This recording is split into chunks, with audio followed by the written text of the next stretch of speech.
Je vais vous prendre 5 minutes pour vous donner mon petit témoignage. Pourquoi j'aime chanter la gloire de Dieu? Pourquoi j'aime crier sur tous les toits que notre Dieu est merveilleux? Il est extraordinaire. Et j'aimerais dire à quelqu'un ce soir, ne pars pas d'ici sans avoir donné ta vie à Jésus. Parce que c'est le seul qui change tout. Le Dieu de l'impossible. Le Dieu de l'impossible. Mon histoire. Je m'appelle Anna Teko. Je fais partie d'une grande famille. Tous mes frères et sœurs sont des musiciens. Mon feu père, Jean Teko, fut polygame de 5 femmes. Et nous sommes 31 enfants. Je suis la 23e de ma famille et la 6e de ma mère. Sauf que maman, chaque fois qu'elle allait accoucher, elle était toujours entre la vie et la mort, parce que l'utérus sortait toujours en premier. 1 enfant, 2 enfants, 3 enfants, 4 enfants. Les infirmiers lui ont dit, il faut que tu arrêtes maintenant, parce que la prochaine fois que tu vas revenir enceinte, il n'y aura personne. Avec papa, ils ont décidé de ne plus avoir d'enfants. Voilà que quelques temps après, ma maman tombe encore enceinte. Qu'est-ce qu'il faut faire? Avec la peur au ventre, comme beaucoup de jeunes femmes, elle pensait que la meilleure solution, c'était d'avorter. Elle a pris des médicaments, elle a pris la tisane, elle a fait tout ce qu'on peut faire pour qu'un enfant parte. Mais le bébé est resté là. La seule solution, c'est d'aller se faire laver le ventre. On enlève le bébé. Mais il se trouve que ce gynécologue qui est toujours à l'heure, ce jour-là, est venu en retard. Elle était là, elle faisait les enfants là. Et dans son témoignage, elle dit tout le temps, je vois un monsieur sorti de nulle part me dire, répète ce que tu viens de dire. Mais ma maman lui dit, mais je ne vous connais pas et je ne m'adresse pas à vous. Le monsieur insiste, répète ce que tu viens de dire. Et maman lui explique son histoire en disant, voilà ma souffrance et je suis venue avorter. Le monsieur prit de colère et me dit, tu veux avorter de cet enfant? Est-ce que tu connais sa destinée? Est-ce que tu connais sa mission? Avorte et tu verras les conséquences. Quand maman se retrouve, elle ne voit personne. Alors, prise de peur, elle appelle mon papa et lui explique ce qu'elle venait de vivre.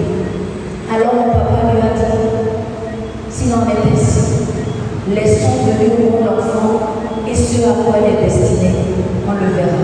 C'est ainsi que je suis devant vous aujourd'hui.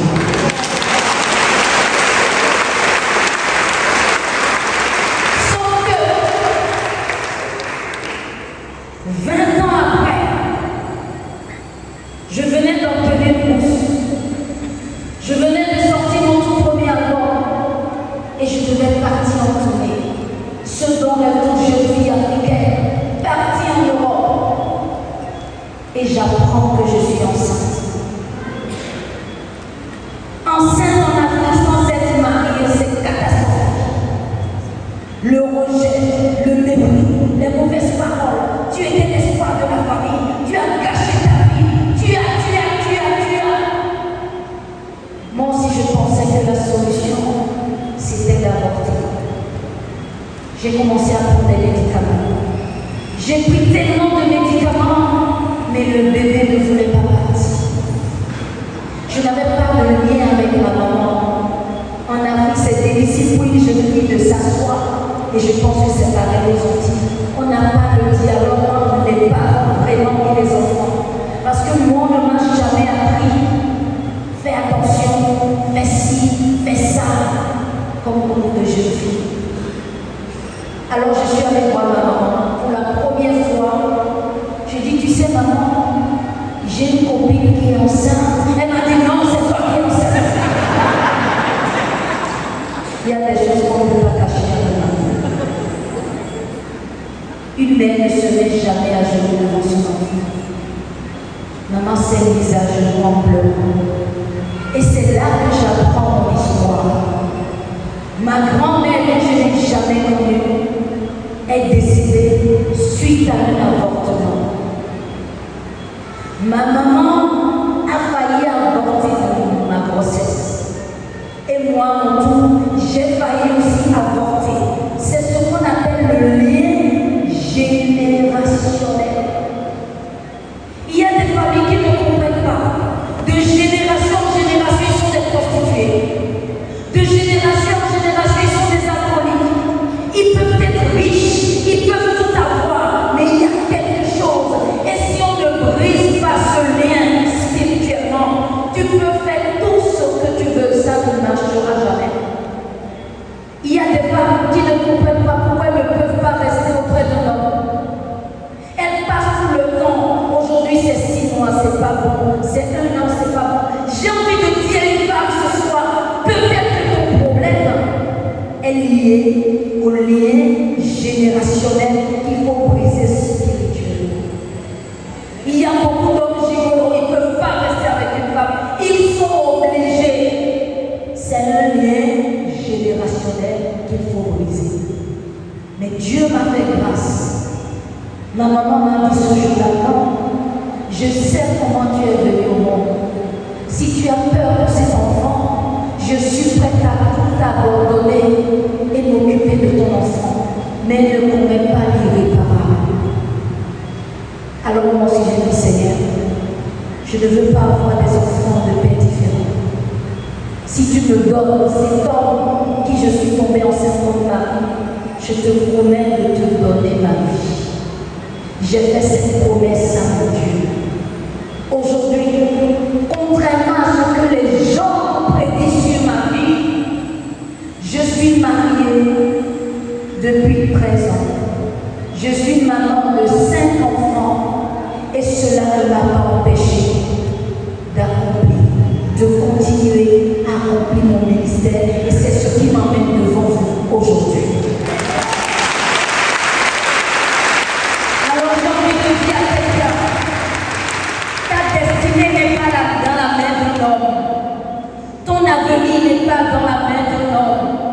Je ne suis pas là pour aller contre la loi.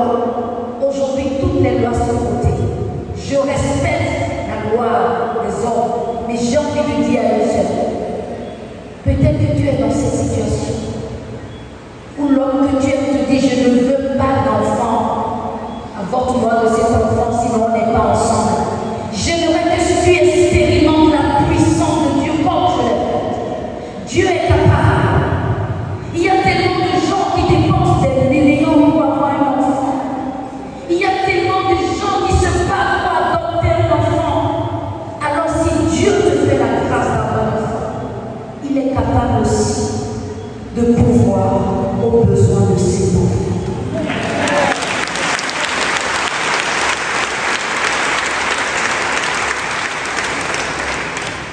Et le fait d'avoir essayé d'avorter, c'est quelque chose qui a pesé sur moi longtemps.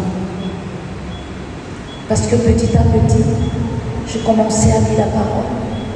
Je me suis rendu compte, je me disais, mais est-ce que tu imagines que tu aurais pu commettre l'irréparable? Est-ce que tu imagines? Et Dieu m'a inspiré cette chanson, pardonne-moi. Pardonne-moi pour dire à mon Dieu, j'ai besoin jamais de ton pardon. J'ai besoin de ton amour. J'ai besoin de ta présence dans ma vie. Parmi nous, il y a beaucoup de gens qui ne savent pas pardonner. Mais comment veux-tu pardonner à ton prochain si tu es incapable de te pardonner toi-même? Il y a ce travail que tu dois faire ce soir. J'aimerais que tu te pardonnes. Peu importe ce que tu as fait. Dépose tes péchés là, ton passé là. Dépose-le au pied de la croix de notre Seigneur et demande à Dieu de te pardonner, de te donner également la force de pardonner à ton prochain. Alors pendant que je vais interpréter cette chanson, pardonne-moi, parce que je sais que beaucoup vont se retrouver dedans. Peut-être que tu es un voleur, tu es peut-être un assassin, tu es un adulte, je ne sais pas, peu importe.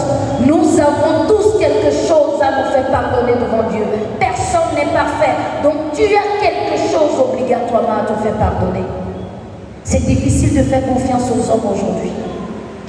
Ils sont tes amis quand tout va bien, mais quand ça ne va pas, tout ce qui autrefois était des secrets sont sur les réseaux sociaux.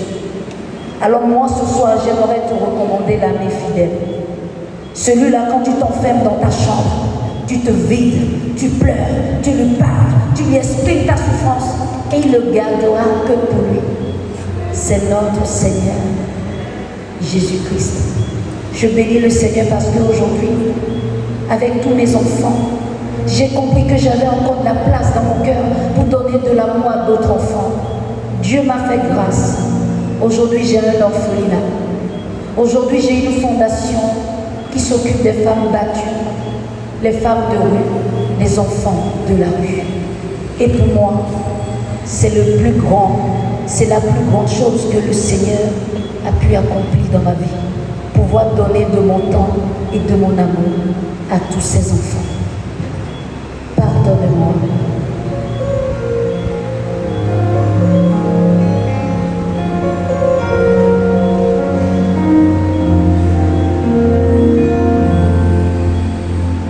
Accorde-moi encore ta confiance. Accorde-moi encore ton pardon. J'ai tant de choses à me faire pardonner. Jésus, accorde-moi encore ton amour. Accorde-moi tous mes nombreux péchés.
Jésus,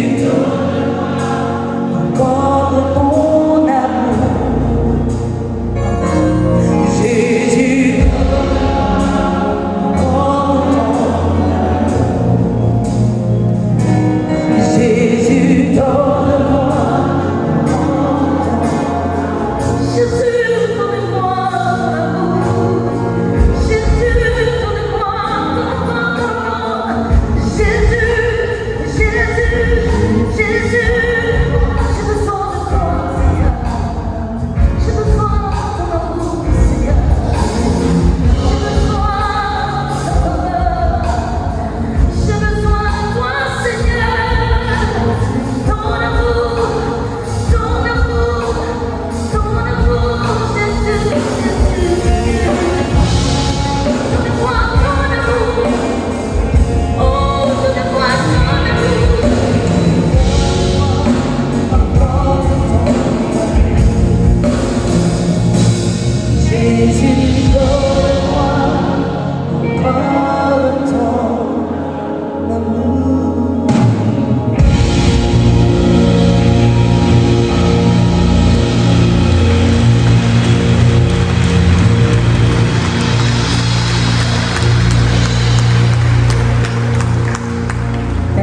Guadeloupe a besoin de ces moments.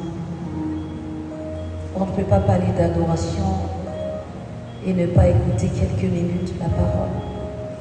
Alors je vous invite vraiment à rester jusqu'à la fin pour qu'on ne dise pas vous êtes venus juste pour Anateco, parce que Anateco passera, mais la parole ne passera jamais. Nous t'adorons, Père.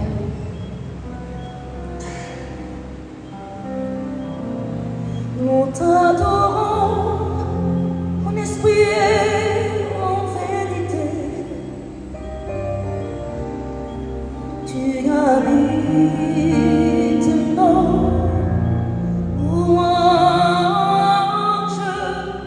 Nous t'adorons en esprit et en vérité.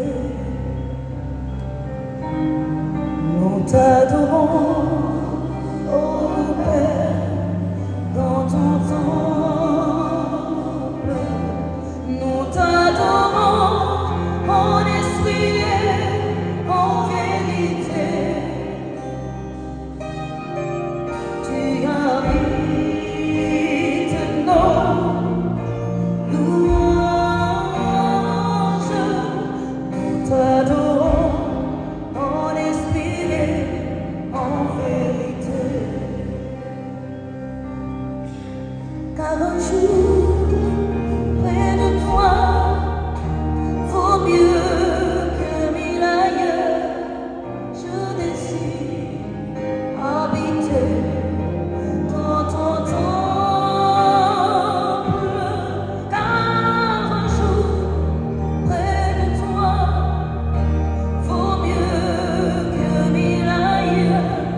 Le Seigneur nous dit ce soir qu'il y ait un seul corps et un seul esprit, tout comme vous avez été appelés à une même vocation et espérance.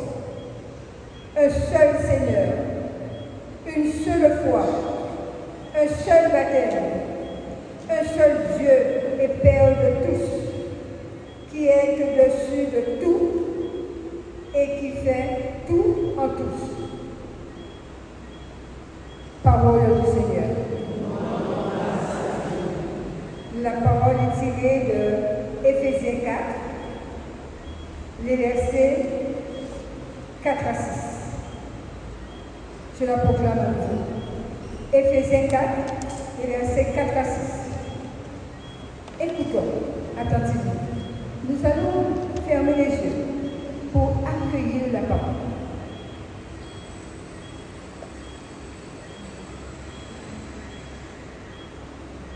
Qu'il y ait un seul corps et un seul esprit, tout comme vous avez été appelés à une même vocation et espérance.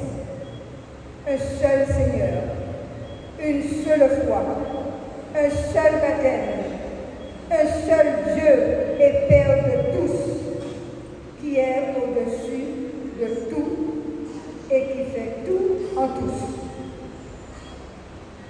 Qu'il y ait un seul corps et un seul esprit, tout comme vous avez été appelés à une même vocation et espérance.